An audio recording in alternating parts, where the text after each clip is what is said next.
This will not stand. 1 year ago, former state senator Matt McCoy predicted the fetal heartbeat bill would be struck down by the courts. Fast forward almost 1 year later, and it turns out he was exactly right. The Polk County District Court has struck down the blatantly unconstitutional 6-week abortion.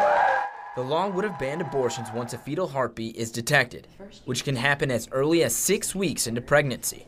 It would have gone into effect last July, but a judge temporarily blocked it weeks before. Today, the Polk County District Court officially ruled the law is unconstitutional.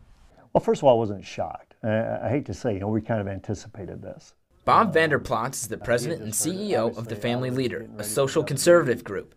While Judge Hoopert ruled that the defenders of the bill didn't provide a compelling state interest, Vanderplots said that life is an interest.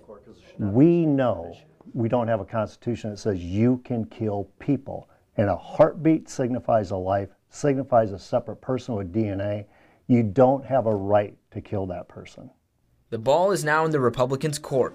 Their next step is the appeals process, something Planned Parenthood says they're ready for. We will wait to see what happens.